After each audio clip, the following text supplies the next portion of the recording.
ప్రభువు మీతో ఉందురుగాక.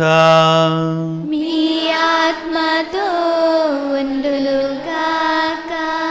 పునీత లూకా గారు రాసిన పవిత్ర సువిశేషములోని భాగము.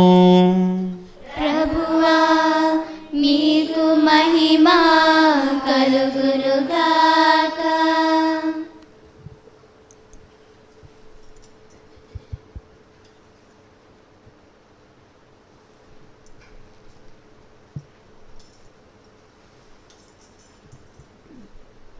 లూకా సువార్త 2వ అధ్యాయము 1 నుండి 14 వరకు పవిత్ర వచనములు. లూకా సువార్త 2వ అధ్యాయము 1 నుండి 14 వరకు పవిత్ర వచనములు. తన సామ్రాజ్యమందు జనాభా లెక్కలు సేకరింపవలనని అగస్తు చక్రవర్తి అధికారులకు ఆజ్ఞ ఇచ్చెను. ఈ మొదటి జనాభా లెక్కల సేకరణ కురేనియా, సిరియా మండలాధిపతిగా ఉన్న కాలమున జరిగెను. అందులో పేర్లు రాయించుకొనుటకు ప్రజలందరూ తమ పట్టణములకు వెళ్ళిరి. యోసేపు దావీదు వంశస్థుడైనందున గలిలయ సీమలో నజరేతు నుండి యూదియా సీమలో ఉన్న దావీదు గ్రామముకు బెత్లెహేమునకు జనాభా లెక్కలలో తమ పేర్లు చేర్పించుకొనుటకై తన భార్యయు గర్భవతియునైన మరియమ్మను కూడా వెంటబెట్టుకుని వెళ్ళెను. వారచట ఉన్నప్పుడు మరియమ్మకు ప్రసవ కాలము సమీపించను. మరియమ్మ తన తొలుచూలు కుమారుని కని పొత్తిగుడ్డలలో చుట్టి పశువుల తొట్టిలో పరుండబెట్టెను. ఎలయన వారికి సత్రములో స్థలము లేకుండెను. ఆ ప్రాంతమున గొర్రెల కాపరులు రాత్రివేళ పొలములో గొర్రెల మందలు కాయిచుండిరి. దేవదూత వారి ఎదుట ప్రత్యక్షమాయను. ప్రభువు మహిమ వారిపై ప్రకాశింపగా వారు మిక్కిలి భయభ్రాంతులైరి. దేవదూత వారితో ఇట్లనెను, మీరు భయపడవలదు. సమస్త ప్రజలకు పరమానందమును కలిగించు శుభ సమాచారము మీకు వినిపించెదను. నేడు దావీదు నగరమున మీకు ఒక రక్షకుడు పుట్టెను. ఆయన క్రీస్తు ప్రభువు. శిశువు పొత్తిగుడ్డల్లో చుట్టబడి పశువుల తొట్టిలో పరుండబెట్టబడి ఉండుట మీరు చూచెదరు. ఇది మీకు ఆనవాలు. వెంటనే ఆ దేవదూతలతో పరలోక దూతల సమూహము ప్రత్యక్షమై సర్వేశ్వరుని ఇట్లు స్తుతించను. మహోన్నత స్థలములలో సర్వేశ్వరునికి మహిమ, భూలోకమున ఆయన అనుగ్రహమునకు పాత్రులగు వారందరికీ సమాధానము కలుగునుగాక అని పలికెను. ఇది క్రీస్తు ప్రభుని సువిశేషము.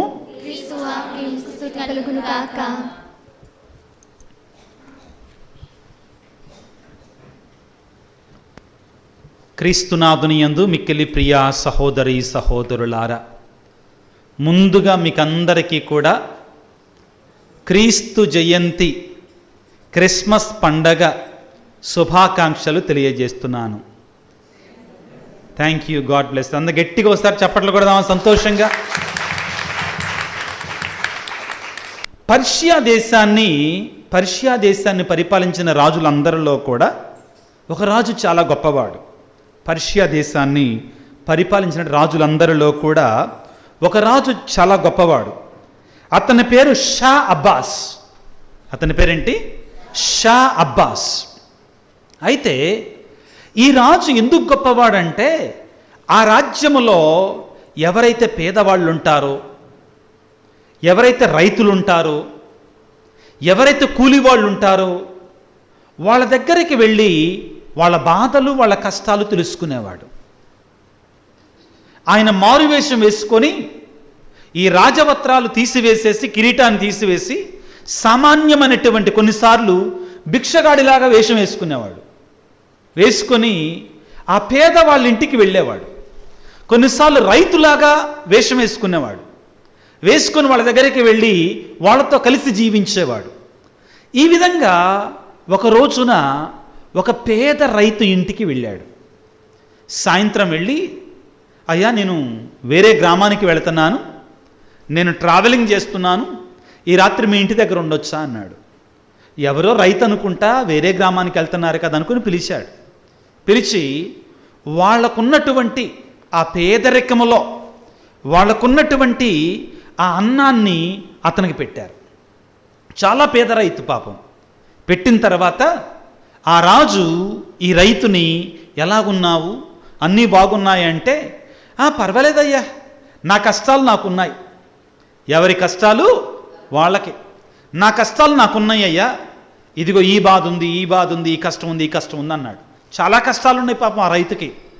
అయితే ఆ పెద్ద ఆయనకి, ఆ బాటసారికి వచ్చినటువంటి అతనికి చక్కగా భోజనం పెట్టాడు. వాళ్ళు అనుకున్న భోజనాన్ని, తాను పడుకోవలసిన మంచాన్ని ఆ వ్యక్తికి ఇచ్చాడు.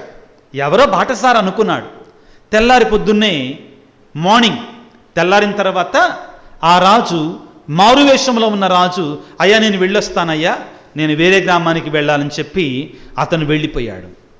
వెళ్ళిపోయిన తర్వాత ఆ మరుసటి రోజు తన ఇంటి ముందుకి రాజుగారి రథం, సైనికులు అందరూ కూడా, మంది మార్బలం అందరూ వచ్చి ఆగారు. రైతుకు భయం వేసింది. ఏంటి, నేను తప్పు చేశానా ఏంటి, రాజు వచ్చాడు, నన్ను దండించడానికి వచ్చాడేమో అంటే, రాజు రథాన్ని దిగి నవ్వుకుంటా ఆ యొక్క పేద రైతు దగ్గరకు వచ్చాడు. బాగున్నావా అన్నాడు. అమ్మో ఇదేంటి, రాజు నన్ను బాగున్నావా అంటున్నాడు, నేను అడగాలి రాజుని అన్నాడు. బాగానే ఉన్నా రాజా, మీ దయ వల్ల అన్నాడు. ఏమన్నా కష్టాలు ఉన్నాయా అన్నాడు. అయ్యా ఏదో మా కష్టాలు మాకున్నాయ్యా అన్నాడు. అన్న తర్వాత అప్పుడు చెప్పాడు, నిన్నటి రోజున మీ ఇంటికి ఒక బాటసారి వచ్చాడు కదా, ఒక బాటసారి. అవునయ్యా, ఒక ఆయన వచ్చాడు, ఎవరో ఊరు వెళ్తున్నాడు అంటే చీకట పడింది కదా, కాబట్టి మా ఇంట్లో ఉన్నాడయ్యా అన్నాడు. ఆయన ఎవరో కాదు, నేనే అని చెప్పాడు. వెంటనే ఆ పేద రైతు, అయ్యా నువ్వు మా ఇంటికి వచ్చావా, నా పేదోడింటికి వచ్చావా, ఇటువంటి ఈ పేదరికంలో బ్రతుకుతున్నాడు నా దగ్గరికి వచ్చావా అని కళ్ళమ్మటి నీళ్లు పెట్టుకుంటున్నాడు.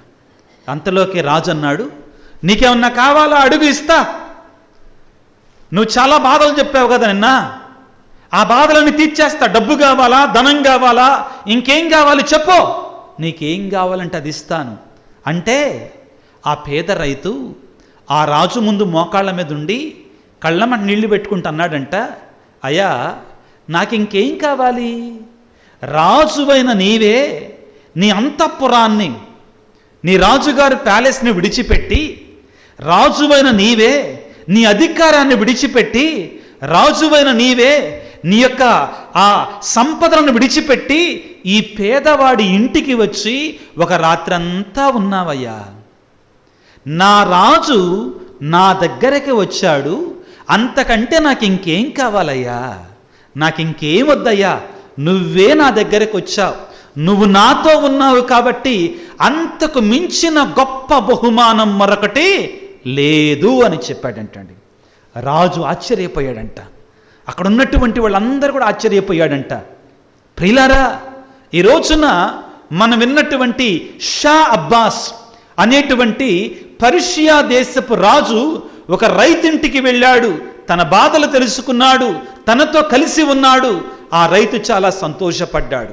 అయితే ప్రియులారా, ఈనాడు మనం చేసుకుంటున్న పండగ ఎట్లాంటి పండగ కాదు. మన పరలోక రారాజు అయినటువంటి యేసురాజు, సకలాన్ని కలుగజేసినటువంటి ఆ దైవ కుమారుడు, సకలానికి అధికారి అయినటువంటి ఆ రాజు, ఆ రాజులకు రాజు, ప్రభువులకు ప్రభువే ఆయన ఈరోజు మన మధ్యలోనికి వచ్చి మనతో నివాసం ఉంటానని చెప్తున్నాడు. ఈ రోజున చాలామంది అడుగుతుంటారు, క్రిస్మస్ పండగ అంటే ఏమిటి అని అడుగుతారు. What is Christmas, feast of Christmas? It is nothing but God becoming one of us, God living among us, God making his tent amidst us. This is it, and telling us, I am Emmanuel, I will be with you, you are not alone. మత్తయి శుభవార్త 1వ అధ్యాయము 21వ వచనం నుంచి చదువుకుంటే, దేవదూత జోజప్ప గారితో ఈ విధంగా పలుకుతున్నాడు. యేసేపు లేచి ఆ బిడ్డను తల్లిని తీసుకొని 21వ వచనం చదువమ్మా.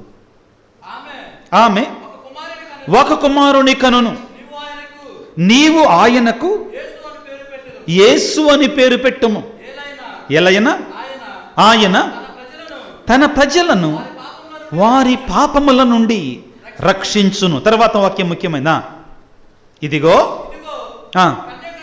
కన్య గర్భము ధరించి ఒక కుమారుని కనును, ఆయనను ఇమ్మానుయేలు అని పిలుస్తారు. What is the name of the one who is to be born? Immanuel. What is the meaning of Immanuel? God is with us. God is with us. దేవుడు పూర్వకాలంలో కూడా వచ్చాడండి, రాలేదంటల్లా. వచ్చాడా రాలేదా? దేవుడు మోషేతో మండుచున్న పొదలో నుంచి మాట్లాడాడు, అవునా కాదా?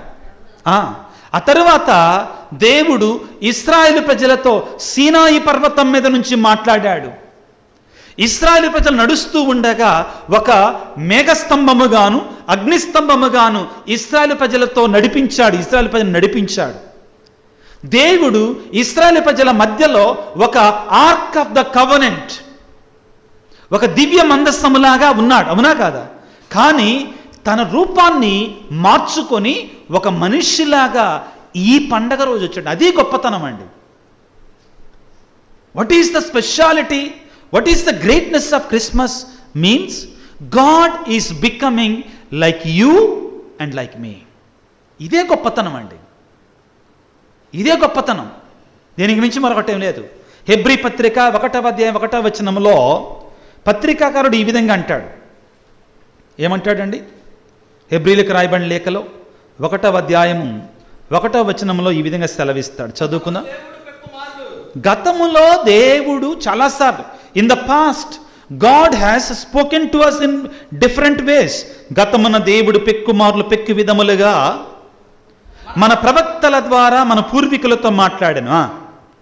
కానీ ఈ కడపటి దినములలో ఆయన తన కుమారుని ద్వారా మనతో మాట్లాడను. So in these last days God is speaking to us through his only begotten son. This is the joy, this is the happiness, this is the crux of the feast my dear friends. ఇదే ఈ పండగలో ఉన్న పరమార్థం. ఏంటంటే దేవుడు నీలాగా నాలాగా ఒకడై వచ్చి మన మధ్యలో ఉన్నాడు. గొల్లలు ఏం చేశారు? సంతోషంగా వెళ్ళి యేసు ప్రభువుని ఆరాధించారు, సంతోషంతో నింపబడ్డారు. ఏమనుంటుంది అక్కడ వాక్యము? దేవదూత వారితో ఇట్లనెను, మీరు భయపడవలదో, మీరు భయపడవలదో. ఎందుకని? సమస్త ప్రజలకి పరమానందాన్ని కలిగించే శుభ సమాచారం. ఏంటిదంటే శుభ సమాచారం? నేడు దావీదు నగరమున మీకు ఒక రక్షకుడు పుట్టెను, ఆయనే యేసుక్రీస్తు. అంతలోకి వేరే దూతలు వచ్చారు. ఏమని పాడుతున్నారు? మహోన్నత స్థలములలో దేవునికి మహిమ, భూలోకమున ఆయన అనుగ్రహమునకు పాత్రులకు వారందరికీ శాంతి సమాధానము. ప్రియులారా, నీవు నేను కూడా ఆ గొల్లల్లాగా యేసు ప్రభు దగ్గరికి వెళ్ళాలి. వాళ్ళు ఏం చేశారు? వాళ్ళకున్న కానుకలు తీసుకొని వెళ్ళారు. ఆ ముగ్గురు జ్ఞానులు ఏం చేశారు? వాళ్ళకున్న కానుకలు వాళ్ళు కూడా తీసుకొని యేసు ప్రభుకి వాళ్ళు చేయాల్సింది ఆ యేసు ప్రభుకి చేశారు, ఆరాధించుకున్నారు, ఆశీర్వాదాలు పొందుకున్నారు, మరలా తిరిగి వెళ్ళారు. మనం కూడా ఆ 3 చెట్లులాగా, ఆ ముగ్గురు జ్ఞానుల్లాగా, ఆ గొల్లల్లాగా మనము కూడా యేసయ్య దగ్గరికి వెళ్ళాలి, యేసయ్య ఆరాధనలో పాల్గొవాలి, యేసు ప్రభు దీవెనలు పొందుకోవాలి. ఆయనను విశ్వసించువాడు ఎన్నడూ కూడా చెడిపోడు. ఆయనకి పెట్టిన పేరేంటండి? ఇమ్మానుయేలు. ఆయనకి పెట్టిన పేరేంటి? ఇమ్మానుయేలు. ఇమ్మానుయేలు అనగా దేవుడు మనకు తోడున్నాడు. ఎవరు తోడున్నా లేకపోయినా ఆయన మనకు తోడుంటాడు, ఆయన మనకి తోడుంటాడు. మనకు తోడుగా ఉండేటువంటి ఆ చిన్నారి బాలయేసుకి ప్రార్థన చేసుకుందాం. యేసయ్య, నువ్వు నా కోసం ఈ లోకంలో జన్మించావు, నీకు వందనాలు, స్తుతులు, స్తోత్రాలు. మేము కూడా నిన్ను మా హృదిలోనికి ఆహ్వానించుకొని, మా జీవితంలోనికి ఆహ్వానించుకొని సంతోషంగా ఆనందంగా నీకు లోబడి నీ బిడ్డలుగా పాపాన్ని చేయకుండా, చెడును చేయకుండా, చీకటి కార్యాలు చేయకుండా పవిత్రంగా జీవించే కృపని నాకు మాకు అందరికీ దయచే ప్రభువా అని ఆ చిన్నారి బాలయేసుని భక్తితో ప్రార్థన చేసుకుందాం. చిన్న ప్రార్థన చేసుకుందాం. సర్వశక్తిమంతుడా, సర్వోన్నతుడా, దైవ కుమార, ఇమ్మానుయేలు దేవా, మా కొరకై మనిషిగా ఈ లోకంలో పుట్టినటువంటి దేవా, మీకు స్తోత్రాలు, మీకు వందనాలు. ప్రభువా, మా మీద ఉన్నటువంటి ప్రేమ కారణంగా ఈ లోకంలో ఒక మనిషిగా మా కొరకై జన్మించినటువంటి దేవా, మేము నీవు ఈ లోకంలో జన్మిస్తున్నప్పుడు, మా హృదయాలలో జన్మిస్తున్నప్పుడు, మా హృదయాలను శుద్ధి చేసుకొని, శుభ్రపరచుకొని, పవిత్రంగా ఉంచుకొని, నిన్ను ఆహ్వానించుకునే కృపని, ధన్యతని మాకు దయచేయండి. మాలో ఉన్న కలత, మాలో ఉన్న టెన్షన్స్, మాలో ఉన్న అనవసరమైన భయాలని నువ్వు తొలగించు ప్రభువా. నీ నిజమైన శాంతిని, నీ క్రిస్మస్ సంతోషాన్ని, నీ క్రిస్మస్ సమాధానాన్ని మాకు ఎల్లవేళలా దయచేయమని మా నాథుడైన క్రీస్తు ద్వారా వేడుకొనుచున్నాము తండ్రి. ఆమేన్.